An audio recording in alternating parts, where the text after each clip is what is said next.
DDC member आरिपुल तराल कश्मीर मंजूर अहमद गनाई ने आज ब्लॉक ऑफिस में तमाम सरकारी महकमों की एक जायज मीटिंग तलब की। इस दौरान उन्होंने सभी महकमा के अफसरान से अवाम की जानिब से उठाए गए सवालों के जवाब हासिल किए हैं। मीटिंग में महकमा माल, तालीम, सेहत, जल शक्ति, R&B, PDD समेत दीगर तमाम मुलाजिमीन और अफसरान ने शिरकत की है। मीटिंग में इस बात पर जोर दिया गया है कि मौसम सरमा के दौरान लोगों को किसी किस्म की परेशानी का सामना न हो।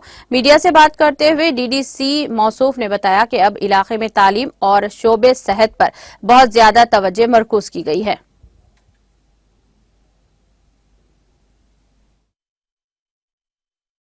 ये रिव्यू का यही मतलब होता है कि हम कहाँ पे पहुँचे, हमने कितने कंप्लीट काम किए हैं और कितना पैसा खर्च हुआ है, कितना नहीं हुआ है।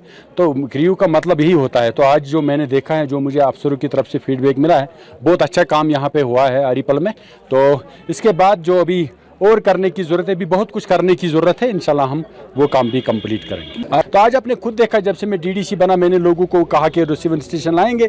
मैंने मिन्नतें मांगी हैं। जो यहाँ का प्रिंसिपल सेक्रेटरी रोहित कांसल था, उसका शुक्रिया अदा करते हैं कि उसने मुझे उस वक्त आश्वासन दिया, बहुत मदद की। जो इस वक्त प्रेजेंट हमारा डीसी साहब है, ये उस टाइम MD था बिजली का, तो इसने भी बहुत मदद की। आज आपने देखा एक दो दिन में वो हैंड ओवर टेक ओवर हो रहा है और लोगों को बिजली बाज़ाब्ता मिलेगी, तो ये खुशी की बात है। इसके बाद जो गुटिंगू ब्रिज का जो बात है, उसमें भी टेंडरिंग अभी होने वाली है। शायद उसमें जो इंजीनियरिंग है उसमें टेस्ट चल रहा है। मुझे लगता है आने वाले समय में 5-10 दिन के बाद उसकी भी टेंडरिंग होगी, उस पर काम भी शुरू होगा। ये दूसरा काम।